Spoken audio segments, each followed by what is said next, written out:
சில கூட்டம், அந்த கூட்டத்தில் இளைஞர்களுடைய பட்டாள ஒரு கூட்டம் இருக்குது. அந்த பஸ்ல அவர்கள் பாட்டு போட்டிக்கிட்டு டான்ஸ் ஆடிக்கிட்டு அதே பாவத்தை சம்பாதிச்சுட்டு பஸ்ல போயிட்டு இருக்காங்க மலையில. திடீர்னு பஸ்ஸுக்கு வந்து எல்லாமே ஸ்பாட் மரணம். இங்க இருந்து பள்ளிவாசல் வந்து வீட்டுக்கு போகணும், திடீர்னு ஒரு பள்ளம் வருது, பார்த்த உடனே ஒரு சகோதரர் கீழே விழுந்துகிறாரு, திடீர்னு மரணம்.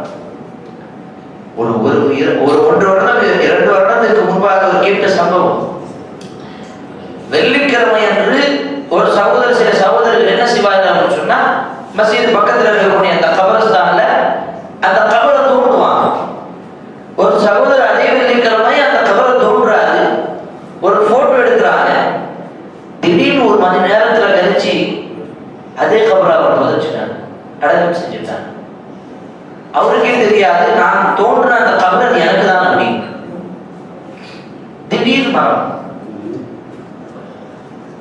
ஏதோ ஒரு மரத்தடியில போன் பேசிட்டு உட்கார்ந்து இருக்காங்க, திடீர்னு ஒரு இடி மின்னல், திடீர்னு மரணம். பண்பு சகோதரர்களே, பெரியவர்களே, தாய்மார்களே, சிறுவர்களே, மரணத்தை நோக்கி நாங்கள் ஒவ்வொரு நொடியும் ஒவ்வொரு நேரமும் நெருங்கிட்டு இருக்கிறோம். இங்க இருக்க உட்கார்ந்து இருக்கக்கூடிய யாருக்கும் தெரியாது அடுத்த நிமிஷம் நான் உயிரோடு இருப்பேன் அப்படின்னு. அடுத்த நேரம் நான் உயிரோடு இருப்பேனா எந்த விதமான உத்தரவாதம் கிடையாது. அதனாலதான் ஒரு விஷயத்தை செய்தார்கள். எல்லா முஸ்லிம்களும் செய்யக்கூடிய ஒரு காரியம் என்ன தெரியுமா? சொன்னார்கள், ஒரு முஸ்லிமுடைய படுக்கையில் அவருடைய தலைவாணிக்கு கீழே 3 நாட்களுக்கு மேலாக வசியத்து பேப்பர் வசியத்தாக இல்லாமல் இருக்கக்கூடாது. ஒரு முஸ்லிம் எப்போதும் தன்னுடைய படுக்கைகளுக்கு கீழே என்ன வைக்க வேண்டும்? ஒரு வசியத்தை வைக்க வேண்டும்.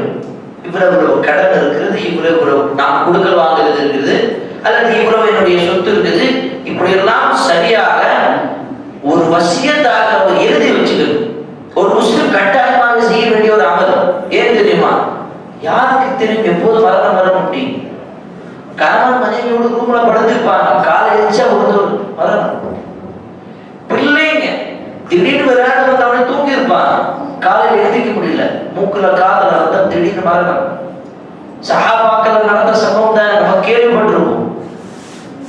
ஒரு அறிஞர் சொல்றாரு, ஒரு அரபி வார்த்தை கவிதையில, அத்துன்யா தின்னும் ஜாபி, இந்த உலகம் எப்படி அப்படின்னு சொன்னா ஒரு மாயமான ஒரு நிழலை போலதான், அதை இழுத்துக்கிட்டே தான் இருக்கும். ஆனால் ஒரு மௌத்து ஹக்குன் நாசி, மௌத்து எப்படி தெரியுமா? அது யாரையும் விடாது.